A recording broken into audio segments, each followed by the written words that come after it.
This is an ad by Regain Couples Therapy and features real testimonials. This was our first time trying therapy, and honestly, it was long overdue. Looking back, we just wish we had started sooner. Regain's qualified therapists help couples when they can't get there on their own. We thought it was intimacy issues, but Andrea helped us uncover a deeper root cause we hadn't even realized was there. Visit regain.com/couplespod to get 10% off your first month. Regain, powered by BetterHelp. Hey everyone, it's Matthew Zachary, and if you've been following my work since the Cancer Mavericks, then listen up, because my next big thing is here, and it's called Walk It Off, Men Don't Talk About Cancer. And it's the first podcast documentary series where men with cancer talk about, everything they're not supposed to talk about. Sex, shame, rage, silence, caregiving, vulnerability. It's raw, it's honest, it's long overdue, and it's everything you'd expect from me. The trailer just dropped. So subscribe today and get ready to binge all 3 episodes when the series premieres on September 11th. It's personal, it's powerful, and it's time. To learn more and to have a listen, visit walkitoffpod.com. That's walkitoffpod.com, or just search for Walk It Off, Men Don't Talk About Cancer wherever you get your podcasts.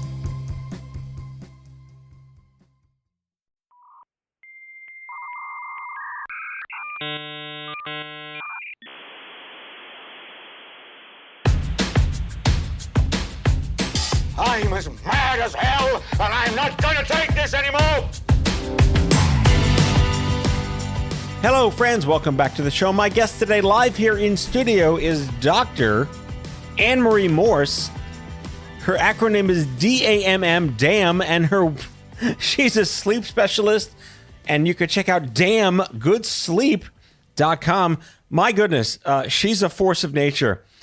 This diminutive Italian lady shows up with her Sebastian Maniscalco stature and attitude. We just had an incredibly dynamic conversation.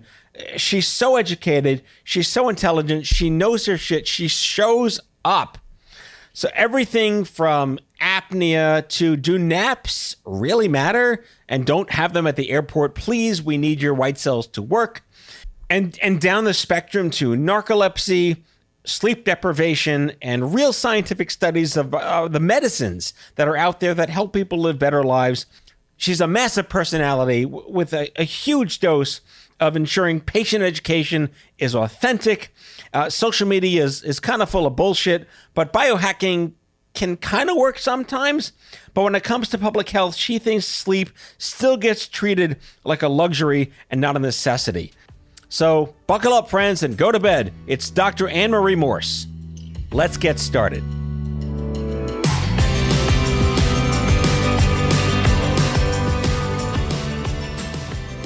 Yeah, we really did close down news. I'm fairly sure of that. Yeah, I think so. I think they were just like, we're going back to Canada. There's nothing else we can do here. Toronto bound. Or they were just like, this is a lost cause. We're done.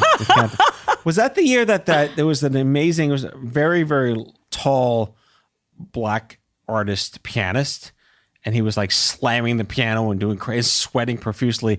An incredible art performance. Was that year? Yes, I think it was actually. They had a beautiful art performance that year. Yes. I mean, honestly, it was something that was just such a unique experience because they really did such a purposeful intersection of arts and science. Right. And it really brought together a beautiful eclectic crowd. Yeah, a cloud. Maybe. Cloud. There was a cloud outside. Cloud. Yes, I was on a cloud, and it was really just a beautiful eclectic crowd. And the fact that I've been to so many events in the past decade, right? And there's so many very, very particular parts of those nights that they would put those types of events on. Well, it was really well intentionally curated. Yes. That was what made it very different. It was very well curated. Yeah, definitely. 100%. How did you get there? How did they know you existed? I honestly don't even remember. It's like one of those things where you got an email and it was just like, this sounds cool. And I at the time I must have been a fifth-year resident. Yeah. And so I was just like, I'm a resident. This looks really cool. Oh, there was no Instagram back then. How'd they find you? Right? Yeah, exactly. And so I was just like, this sounds like something that would be right up my alley. And so I went and I was just completely floored by it. How'd you sleep last night?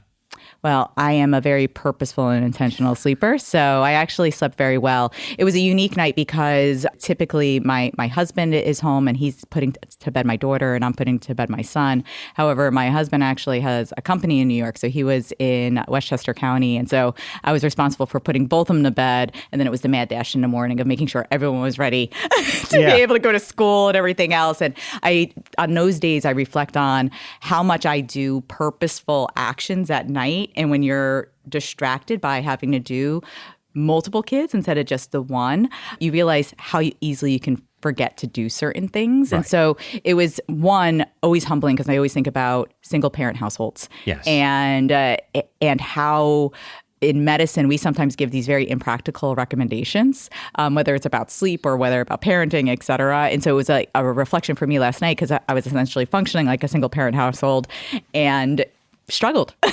So I still managed to sleep well, but I managed to sleep between two beds. I love when they throw in the jargon. Speaking of, we're doing jargon before the show. Sure. Social determinants of health. Yes. Right? Yes. But then I would say like being single is a determinant. Being married is a determinant. 100%. Cohabitating is a determinant. Children are a determinant. Sure. 100%. 100%. I mean, you're speaking to my heart because I'm going to... That's why you're on the show, by the way. I know who you are. I mean, the thing I'm going to say is probably going to sound very controversial, and some people may kind of do the because I state this is I hate the terms social determinant of health and diversity, equity, inclusion, not because of what people are trying to intend and what they represent. It's that they generally are being used to then frame out the most biased and obstructive recommendations and thoughts after that. Because the points that you just made would not fall into buckets of necessarily saying social determinants of health, because those are being used to specifically frame out a preconceived notion that because you fall into a certain category, you must not be able to be equipped to either navigate the healthcare system or be able to know better of what would be good for you. And I think it really speaks to the idea of still this very patriarchal mindset that we have in healthcare of that we know better and therefore we're going to frame everything out without actually incorporating the patient voice or the people who we're representing. I've stubbed my toe and stepped on things long before I had children. Yes. Before Legos were all over your floor. Yeah. Yes. I've stepped on other things that hurt just as much as Lego. Totally. By the way, I every time I mention Lego on the show or any show, I have to bring up the fact that Lego, A, go fuck yourself, but B, God bless you. Do you know that Lego makes their own house shoes for parents? I did not know that. Do they collect the Legos as you walk around? Because that would be genius. I think they were engineered in a way where like it mitigates the angle of plastic death injury to your foot. So you don't, it's like having like air shocks on your car. Yes. So the Lego house shoes are for parents. Oh my goodness. That is amazing. I might have to find them. Yeah. I might have to find them and not purchase them because I bet they don't have a heel to them. Well, it's like, so this board's a whiteboard. Yes. And everyone knows the Expo markers. Yes. Right? Yes. And they're impossible to get off half the time. Yes. Expo makes its own Windex. Yes, they do. Yes, they do. God bless you, Expo. Yes. Because nothing else gets it off the wall that is very true. The corner of the market. Yes, they do. You're right. Because if you use the Windex, it just makes a big smear. Yes. It's just disgusting. Yes. It's absolutely terrible. So, by the way, I mean, I come from agency. I spent a long time in branding and marketing. Like, well done. Well done. I mean, come on. Damn good sleep. Exactly. Dr. Marie Morse. I put the damn and damn good sleep. It's pretty good. Well done. Thank you. Where'd you get that skill from? Most people it's the Anne Marie Sleep Company. Yeah. You know what's funny is that I always tell people as a physician, I'm a glorified salesperson and marketer because really what I'm doing is I'm trying to understand from the person in front of me, what is it that you want? And then my goal is try to sell them on different options that my background is like, hey, these are things I know are good. But for them to then navigate around, well, this is the selection that I want. So it's no different than if you go to a Toyota dealership and you go, I really want a Toyota. I'm going to get something off of this lot. The job of the sales guy is to be like, let me show you what would fit what you've told me about yourself, right? How can I put you in this car? Exactly. Exactly. And so for me, I really look at it as the whole marketing concepts around who I really want to portray myself as is, I think, a critical element to how I can achieve, number one, a validity for other people. And so some people who are in my position are only focusing on, I need to be a valid representation of science or healthcare to other peers like physicians. And for me, it has always been more relevant of how do I represent myself as someone who is valid and relatable to the average person, because that's who actually matters. So it's always trying to take a fun flair, because my personality is more like I'm an Italian girl from New Jersey, right? I talk with my hands. I speak a little quickly. You're gesticulating on the radio, but yes, I will attest. You are gesticulating quite well. And so I do come with just a fun flair at baseline. And so I just try to stay authentic to myself and really try to identify what would be relatable and compatible with most people. So is this congenital moxie? You were born this way? Yeah, literally. I was born this way. I'm like, I think a song is going to start playing. It's just something that always has come natural to me is really just being born kind of the entertainer or wanting to make people attracted to a bigger concept or something fun and dazzling. And I can tell you, if you were to call my parents right now, they would give you multiple iterations of how I've been like this since the time I was like 3 years old. Did you like to dance and theater and stuff? So I did ballet when I was 3, and my parents bribed me with a bunny to quit. And the reason why is at the recitals, the rest of the ballerinas were on the right side of the stage, and Anne Marie was on the left side of the stage doing her own show. And so my parents were like, clearly you definitely go by the beat of a different drummer. And so you don't need dance lessons. You're going to do your own thing. And so I actually never did any type of formal training or anything else, but always had been very drawn. If you were to ask my parents what I wanted to be when I grew up, there were several things. One was farmer nerd.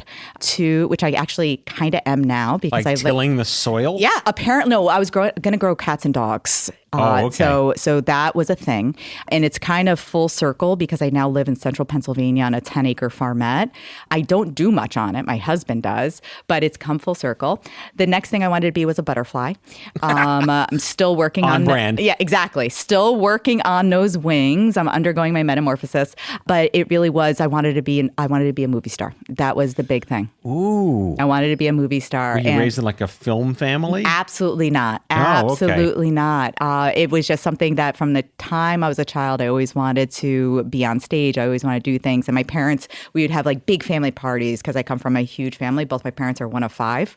And from like 3, 4, 5 years old, the music would be on. I'd tell my dad, shut off the lights and get the spotlight. And I would like be dancing in the spotlight. So it's just something that I think was a part of who I am. No one else in my family are entertainers or anything else. I will say my mom's side of the family, they were all Teamsters with the TVs and movie channels. So maybe it somehow got passed through that. I don't know. All right, I have to ask you then, Maniscalco, yes or no? I'm sorry? Maniscalco. No. Not a fan? Mm-mm. Okay, wow. He's a little too Italian? Yeah, a little bit. All right. A little bit. I just saw him at, I don't know, used to be Nassau Coliseum. It's called something else now. Oh, okay. I like, my wife likes him. Like, Okay. I'm like, I'll slide into the DM here. And I'm more of a Brian Regan guy. He's not really Italian, but it's that. Yeah. Love Brian Regan. Take luck. Take If you get it, take good care of it. Is it done? Consider it done. Is it done? Absolutely love Brian Regan. He's hilarious. Awesome. That's super awesome. No, I asked because like, is there like a core memory inside you from being a child where you saw Judy Garland or Liza Minnelli or some movie you're like, I want to do this? No, absolutely not. It was just one of those things. And I think that it's something innate in me receives such an incredible charge from contributing to someone else and making them smile. Even from the time when I was little and my parents asked me what I would be and I said a butterfly, they were like, a butterfly? And of course they laughed about it and they were like, why? And I'm like, because they make people smile, right? So it's always been this innate thing of not that I'm a person who it just wants to get approval from other people. It really is a genuine investment of trying to identify what is it that I can result in a spark in someone else. Right. So why sleep? Where'd that come from? Yeah, so people ask me that all the time. So my background is I'm a neurologist with special training in child neurology and then also fellowship trained and board certified in sleep medicine. And so I get that asked very commonly because when I say I'm a sleep doctor, most people go, but you're not a pulmonologist, you're not a lung doctor. And my response is, well, last I checked, sleep actually comes from the brain, not the lungs. But the reason for that is while I was in my training in neurology, I started noticing that everyone had a sleep problem. It wasn't an uncommon thing. And so if I were to say that now at most neurology conferences, they would frequently respond with, oh yeah, of course, it's a common comorbidity.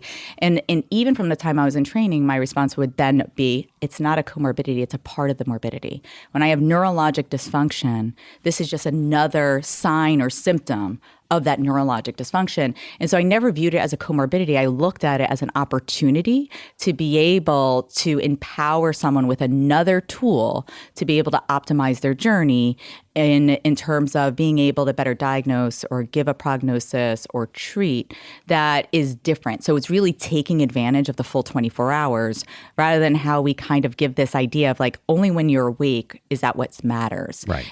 So it really is for me utilizing sleep as a tool as achieving your superpowers, right? Living the best version of who you can be. Well, like depression's like, can you just please not be sad?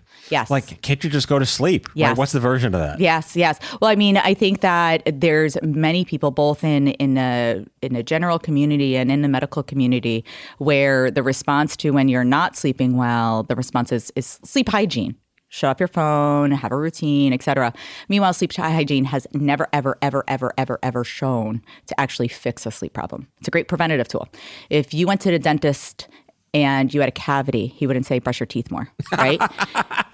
Brilliant. Right? Well said. But that's dental hygiene. Yeah. And he would say, listen, we're going to drill this, we're going to fill it.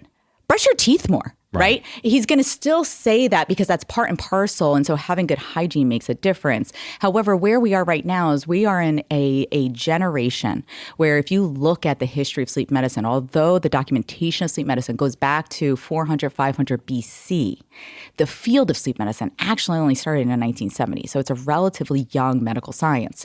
When you look at we awoke to the idea. We awoke, but we're still sleeping on it, okay? And the reason I say, see what you did yes, totally. I mean, You can stay now. I was like, let me just shut my alarm for a second. I need to snooze a little bit more on this point, which is that when you look at the current landscape, right? 10 years ago, the CDC said, we are in a major public health crisis. 1 in 5 adults have a sleep problem, are experiencing insufficient sleep. Last year, the most recent Gallup poll demonstrated more than 60% of adults are having insufficient sleep. We didn't get any better. We more than doubled the problem that we were having. All right, I'll ask the Gen X question. Did we sleep better in the 80s, or was global thermonuclear war just as stressful as blue light from your phone at 3 a.m? So I think that when you look at the 1950s, compared to the current, the average adult then was sleeping 8 to 8.5 hours. The average adult now is sleeping about 6.5 hours. So what it is I would say that, yes, light is a contributor. The bigger contributor is the fact that we are in this fast-paced, get done more on less, I can get away with X number of hours of sleep. And the challenge is that when you start doing that, you start accepting a lesser version of who you are, but you don't realize it because it's not a day-night switch, right? It's going to be this very slow, progressive deterioration. And you're like, I'm getting the job done. I'm spending time with friends. But meanwhile, you're never present. Your brain is never actually present in the moment because it's constantly thinking about when's the next time I'm going to be able to get to bed. So it has become this very vicious cycle of that we can get more done on less. And then it also is a sign of weakness if you endorse that I'm sleepy or I need to sleep or I want to prioritize sleep. But really, what is a sign of weakness is thinking that you're you're being your best version of who you are by trying to quote unquote adapt to a lesser version. Is there a version of denial where people are like, I'll sleep when I'm dead? I'm sure you heard, like, let's not say that. Totally. So that is honestly a tagline I utilize in a lot of my talks. And it doesn't matter if it's a medical talk to medical professionals or to a general community, is that how many of us are saying, I'll sleep when I'm dead? And my response to them is, well, you're just going to get there a lot sooner. And there were landmark studies that were done in 1989 that clearly demonstrated this with animal models of giving a variety of different circumstance of saying, I'm going to do complete sleep deprivation. I'm going to do a stratified sleep deprivation where when you cycle through your different stages of sleep, I'm going to take a little bit away from your non-REM 1, non-REM 2, non-REM 3, REM sleep. And then there was a third model where they were like, you know what? We're going to borrow from the average American where we're like, hey, I can get away with less 15 minutes, 30 minutes less, 45 minutes. So this progressive sleep deprivation. And what did they find? They found those who are absolutely sleep deprived died within 2 to 4 weeks. They actually died sooner than those who were death died? Dude. Died. Wow. Died. Like, died. Like, totally died, right? The ones where there was a selective, where they did a little bit from non-REM 1, non-REM 2, they died in about 4 to 6 weeks. And then what they found when they had the one who was like the average American, they didn't die right away. What they did instead is they had a slow, torturous lived experience, which include that they started be unable to regulate their body temperature. So they became more hypothermic, so like colder than what they should be. Mm-hmm. They then went into a hypermetabolic state, which most people are like, hey, that sounds like a good thing. I eat more and I still lose weight. No, it's never a good thing. It means your body is using its own muscle instead of what it should be in terms of energies. And then the final part was that they then started to experience ulcers of their skin and of their GI tract, so in their mouth and ultimately died of overwhelming sepsis or overwhelming infection. And so this was Dr. Rexhafen's lab, who is a trailblazer in the field of sleep medicine. And these were actually 1989. This was actually the year, the turning point of the sleep field even starting to be like, whoa, this actually is something that was necessary, because in that same year, you had a competing lab in Dr. Horn's lab who's still going, there's optional sleep. You don't need all of it.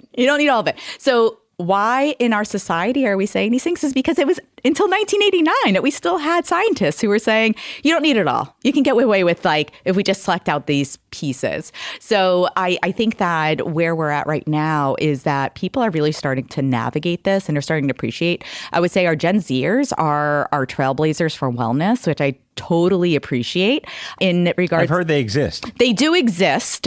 They don't like to show up to work all the time. But no, I'm just kidding. No, I definitely don't want to throw shade. I don't want to throw shade. I'm totally joking. But what I will say is this is true fact. I mean, there's been multiple different studies that have been looking at the different generations, and Gen Zers are blowing it out of the water in regards to prioritizing wellness. And so they literally will be like, yeah, not going to the bar tonight. I have to get my Z's. And so maybe that's why they're the Gen Zers, because they're prioritizing sleep. And I'm loving it. That's the second time I see what you did there. Yeah, totally. I have the mom jokes. I got them all night. All right. Stick around. Well, let's take a break. We'll be right back.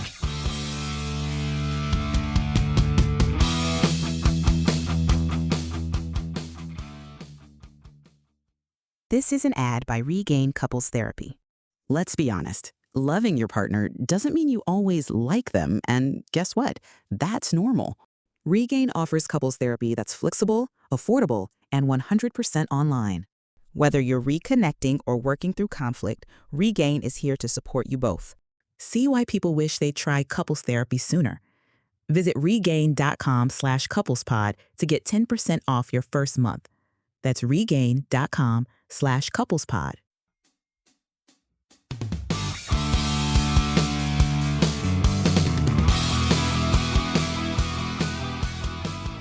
At what point does someone need you in their life medically? Yeah. So the number one question I get, and I say this all the time because I actually just took over as board of director for an advocacy organization. And my condolences. So I'm the chair of this advocacy organization. We're undergoing a rebranding and redirection, and it's all about the intersection between wellness and sleep and circadian science, because people who have sleep disorders don't recognize that they may have medical disorders, and people with medical disorders aren't necessarily recognizing that they have sleep or circadian disorders, and you can't separate them. So and the reason I'm giving you this long-winded answer is because when we were redesigning the website, I said, I do not want this section to be called sleep disorders. I want it to be called sleep problems. And some of my because we're getting rid of the disorder part. Well, because you don't know you have a disorder until someone diagnoses you, right? And so the number one question I get is, when is a sleep problem a sleep disorder? And so the reality is that I tell people all the time, if you are experiencing something that is causing dysfunction, either in your night or in your day, it's your call to action to partner with someone to evaluate it. So many physicians are going to tell you it has to be chronic and lasting for at least 3 months. I don't care if it's lasting for 3 days. If it's something that's driving you crazy, the risk of not addressing it is that you then are going to experience that 3 months, and it's going to be a lot harder for us to get ahead of it at that point. And so the technical response would be, if there's chronic experience of difficulties falling asleep, staying asleep, maintaining a regular schedule, not feeling refreshed when you wake up, those are all pieces. However, sleep problems can present in a variety of ways, everything from mental health challenges to medical issues to I really am struggling with work or school. And so I really truly believe that what people can do to better understand whether or not they have just a sleep problem or a sleep disorder is start keeping track of what your lived experience is. And then by documenting it for yourself, you can start seeing your patterns. And then it also becomes something hard for your doctor to ignore when you're bringing it to them for attention. Well, you know what? It's easier for people to ignore your words. It's harder to ignore documentation of these are the trends of my lived experience. Help me put together this puzzle piece, right? And there's a whole accordion spectrum here, too. You can go as far as like narcolepsy, and that's really severe stuff. Sure. Or like, I just can't sleep. Sure. Is that enough? Sure. So when you look at the International Classification of Sleep Disorders, Edition 3 text revision, there's over 70 sleep disorders. Oh, my goodness. Right? And so this is where I always have caution in telling people, like, if you look like this, you should definitely seek a doctor. It is more of, if you are experiencing these challenges, these broad contexts, that's when you should be partnering with someone to then tease apart your particular story to better understand. And when you're looking at the different kind of categories of disorders, you can have things that are like sleep disorder breathing. So many people know what sleep apnea might look like. However, the sleep apnea story that most people know are usually men who are over 50, who are overweight, who have big necks, who are loud snorers. What they don't know the story of is women who look like me, where I'm 105 pounds and I have a narrow face. And when I go through menopause, I can pretty much guarantee I'm going to develop pretty severe sleep apnea because the change in my progesterone is going to cause my airway to become floppy. Now, other kinds of categories are going to include things like parasomnias. These are wake-looking behaviors, but you're actually still asleep. Those can sometimes be pretty dangerous. You've probably heard of people who are sleep driving. There's even sleep sex, people who are truly asleep. Yes. That's a separate podcast. That's the one that's after hours, right? Yes. Yes. Okay. So we won't talk about that now. But then there also are... That's the one on Cinemax in the 80s. Yes. And so there also are the diagnoses like you were describing, central disorders of hypersomnolence, where these are neurologic disorders where people have conditions where they have very, very severe sleepiness. And a condition like narcolepsy, it's one that is hugely stigmatized, where there's a lot of different movies and way that media create attention around it as like it's a joke. But it really is a debilitating condition that there's a whole host of treatments that are available now. And so that's an area of expertise for myself, and that's where I actually see the majority of my patients are either those who have narcolepsy or idiopathic hypersomnia. And so although they're considered rare diseases, they're ones that when you actually know about this condition and you start asking people about their sleep, et cetera, you'd be surprised how it most typically is not a 6 degrees of separation. It's like 3 degrees of separation that you identify someone who has narcolepsy or idiopathic hypersomnia. And you start to go, wow, rare isn't as rare as we thought. So we can dive into the diagnose yourself with a terminal illness, hypochondria universe, or drug yourself to death with prescriptions. help me understand the naturopathic way, or like what are some ways? I mean, yeah, night talking help you get your Z's, not a sponsor. Sure. But is melatonin like the new Flintstone vitamin? Sure. So I think that there is a lot of See what I did there? Yes. So I think that there is a lot of different ways to approach what are the things that you can do today to be able to optimize your own sleep and take what most people will say a more natural approach to being able to fall asleep. Now, one of the things that I always like to remind people is arsenic and cyanide is also natural. And so you do want to be cautious. Natural. Yes. So you do want to be cautious in regards to how you're picking your poison. And so if you look at something like melatonin, the Poison Control Center had a 600% increase in calls due to melatonin overdoses. Now, the balance to that is that melatonin, no one's died from melatonin overdose. Or weed. True. Yeah. And I can have a whole podcast talking about the endocannabinoid system and the potential benefits there, right? Second show. There you go. So stay tuned. You got a whole series happening. Yes, exactly. Apparently I'm staying the night. So with that, but I will sleep, just so everyone knows. So with that stated, when looking at something like melatonin and you see the 600% increase in poison control calls, I will say that I honestly had made the mistake of falling into the group of being like, this is horrible. I can't believe this. And then I educated myself and I realized, oh my goodness, we have tamoxifen melatonin hybrids that are being used for breast cancer treatment because melatonin has more of a role than just sleep relation, right? It's an anti-inflammatory. It now is also being explored in anti-cancer properties.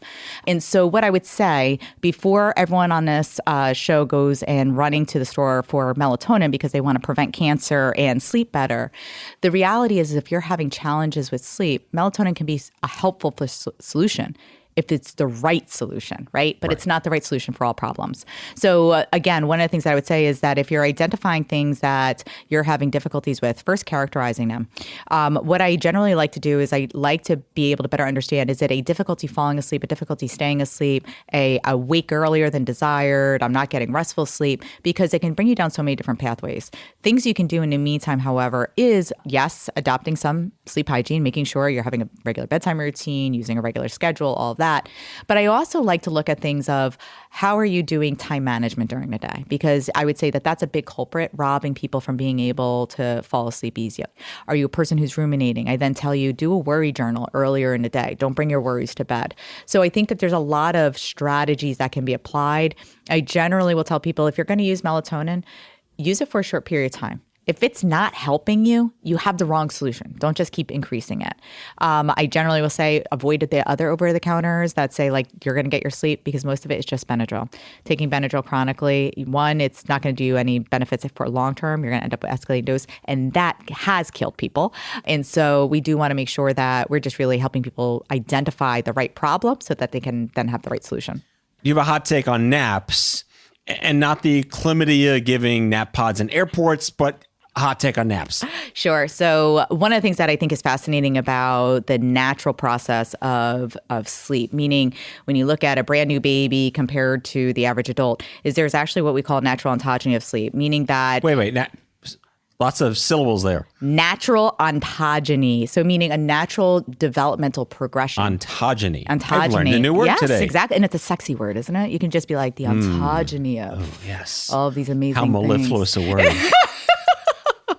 I'm going to be here with like a dictionary and a thesaurus in a minute.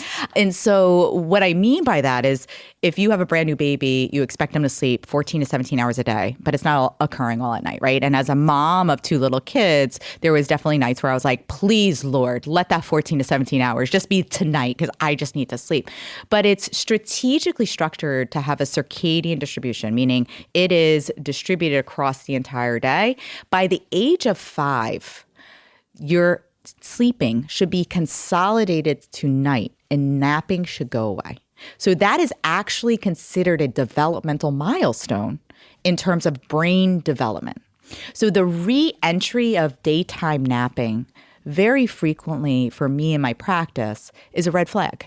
It's a red flag that either there is inadequate duration of sleep, there is an irregular timing of sleep, there's inappropriate quality of sleep, or it's a hypersomnolence disorder like a narcolepsy or idiopathic hypersomnia. Now, with that stated, I'm a doctor.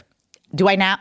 100%. We all get a nap every once in a while because of what life throws at us. The power nap. I'm doing air quotes. Exactly. So that 20 to 30 minute nap, the reason why we call it a power nap is because it's enough to recharge your battery without frying the battery, right? And so when you are napping too much during the day, you're depleting your natural drive to wanting to go to sleep at night. And so if we're finding that a person needs to nap every single day and then they're still sleeping a ton, you have a sleep problem. You have a sleep disorder. So you need to see someone because that is not necessarily the most optimal way to live. And so a lot of people will adapt their lives to fit that living strategy. So what I would say is that, yes, if it's a one-off, you're doing it maybe every once in a while, it's during finals time, my schedule is crazy, it's a busy time in the work season. Yes, having that every once in a while. If you're finding it's something chronic that you need and that it's like, Your daily nap? Exactly. I really need Unless it. you're 80. And in truth, we pretty much take that same cycle. We start going in the other way again, right? And so it really is something that I would say, yes, a power nap every once in a while, 100%. If you know you're going to have to drive or something else and you're feeling like you're sleepy, that power nap can be the difference between you getting in a motor vehicle accident and having a successful drive home. However, if you're finding that that's a chronic need, it really is a call to action for you of, hey, there's things that we can do to make it so that you don't need it, so you can live your life more optimally. How have you taken your own medicine? In terms of sleep medicine? Raising kids and having a stressful job and needing to have a routine. 100%. I say this all the time. I say having kids, number one, was the best medical education I ever got as a doctor, right?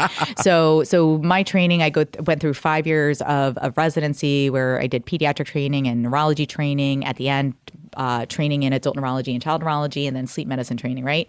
And during my pediatric training, you get trained all these things of what the American Academy of Pediatrics makes a recommendation I should do. And it wasn't until I had children, I was like, oh my God, those parents must have hated me. They probably left my office and like laughed their way home because it's so impractical in some circumstance. And although we have all these great randomized controlled trials and longitudinal studies and all this information that may say this is what's best for the population, it's not taking into consideration that individual circumstance. So what are things that I totally broke the law on, right? It's definitely co-sleeping, right? I was sharing with you earlier of that I had to put my kids to bed. And so where did the one go? One went in my bed, the other one went in their bed, and then I came back to my bed and I slept in bed with that one. And it was because that was what made my life sustainable that night. And for some people, that's what it is. There also is a culture aspect. I think about in my own growing up, we all slept in my parents' bed. I mean, my brother, he was in their bed for I don't even know how long. They had to bring his twin mattress and put it at the side of the bed. Nice. But again, part of that was because we were a very cohesive family.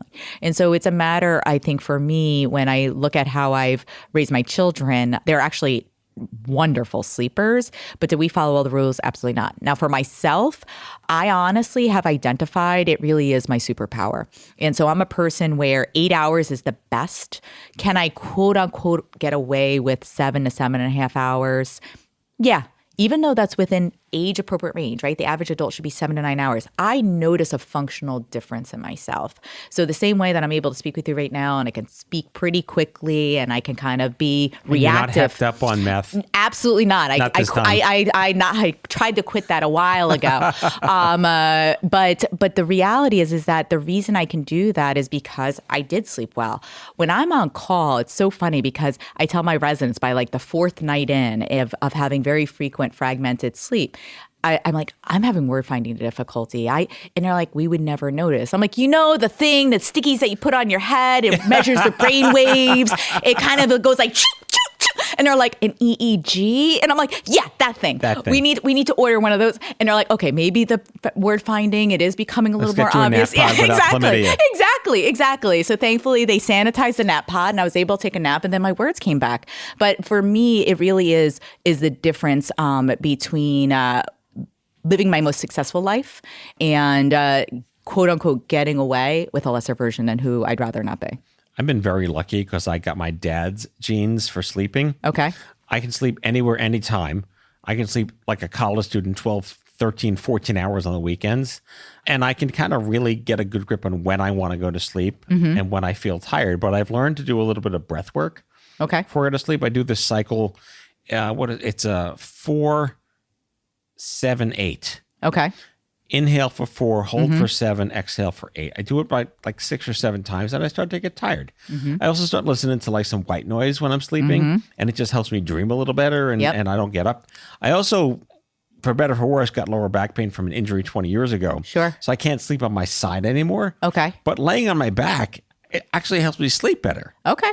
Which is, so I'm very lucky. Of all the things that don't look under my hood, right, after all these years. Sure. I sleep really, really well, but I feel for a lot of people that we're like, you need to sleep. It's like we have to go into a dream space half the day, every single day for our entire lives. Yes. And you can't do that? Yes. No, I agree with you.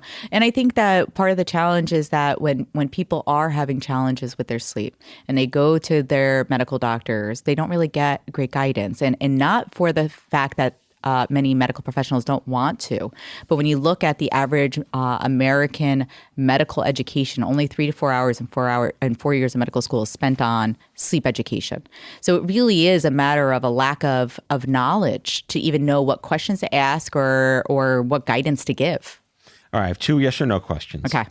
Weighted yes and no. blankets, yes or no? It depends on the individual. So the science is lacking to demonstrate. That's not However, a yes or no, but yes. I'll let it go. Yeah, the science is lacking. But what I will say is people who have sensory integration, especially people who may be on autism spectrum, that can be really a huge, huge advantage for them. But someone like myself, it would make me feel like I was suffocating. Does your mattress matter? Yes. And sometimes it's a haves and have nots too. 100%. Which is unfortunate. 100%. And there's things that I would say, again, if your mattress is not ideal, even getting some supplementary foams or things to put on top of it, if it makes it a more comfortable environment. The studies that have been done on mattresses do demonstrate kind of a medium firm mattress. Most people, the majority, is what would benefit them. All right, here's a nuanced question. Okay. Advice for travelers. Sure. So time changes can be a major challenge. And so depending on which direction you're going in, you can actually do strategic melatonin. Another thing that is fascinating is that when you're talking about time change and travel, you're really talking about circadian science. And our bodies have a biologic clock of what we should be doing. What also drives that clock is the behaviors we engage in. And so a behavior that you can engage in a day or two before traveling is adopting the time schedule of the eating of wherever you're going, and it will help in adjusting to the jet lag a lot quicker. Wow. So that's something that is sometimes challenging to do if you're on a long flight, because that many times means you can't eat the meals or the snacks or whatever on the schedule that they might be being served, but it will help you be able to better adjust to your new time zone. So I do this thing now on the show, which I used to call a lightning round, but it's not really a lightning round. It just sounded like a game show from Wink Martindale in the 80s. But I actually take advantage of AI for a single purpose. Okay. And I feed my ChatGPT everything I can find about you. Okay. With like an opinion piece of me about you. Okay. And I ask it one question. I said, if your life were a Netflix series, what 3 pop culture icons would represent you from a spirit animal perspective? Okay. And the first is Clarence Worley from True Romance. Still the lovable underdog fighting a hopeless but righteous battle. Okay. All right. Carl Sagan. Okay. The dreamer turning complex stuff into public understanding with the hope of not having to dumb it down too much for the public good. Yeah. Do you want to know something about Carl Sagan? Yes. I quote him all the time. The absence of evidence is not the evidence of absence, because very frequently in medicine, people will stop patients in their track and say, there's no evidence to support, but meanwhile, the patient is benefiting. Yes. And so I very frequently will teach my residents, the absence of evidence is not the evidence of absence. My favorite quote of his is just the billions and billions stuck in my head. Yes. That first episode of Cosmos where he's on the cosmic calendar. Mm-hmm. Rent takes space in my head since I'm 6 years old. Third, you were Lydia Dietz from Beetlejuice.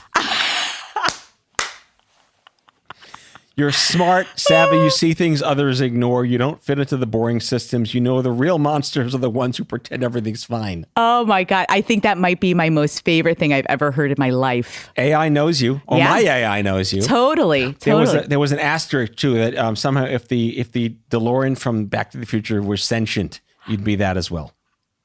Amazing. Yeah. Amazing. I'd be the DeLorean. Yes. Wonderful. All right, Dr. Anne-Marie Morse, what's your website? It's damngoodsleep.com. D.A.M.M. Yes, Dr. Two Anne-Marie M's. Morse. Yes, I'm putting the Well, damn I in get damn it. good sleep. You got it. I see the acronym. That's There a you good go. acronym. I know. damngoodsleep.com. We'll put it in the show notes with any last recommendations they'll visit your site, like top 3 life hacks in a nutshell.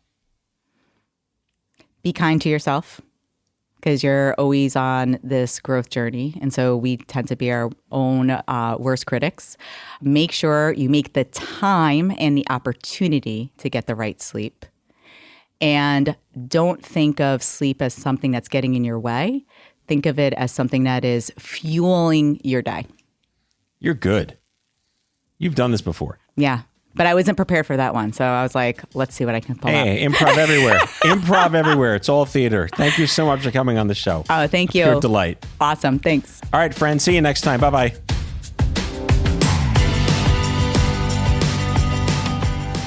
Out of Patience with Matthew Zachary is a production of Matthew Zachary Worldwide. The executive producer is Matthew Zachary. It is mixed and edited by Kyle Moore. If you like the show, ratings and reviews are always welcome wherever you get your podcasts. If you have guest suggestions or would like to learn more about sponsorship opportunities, email podcast@matthewzachary.com. For more information about Matthew Zachary and Matthew Zachary Worldwide, visit matthewzachary.com.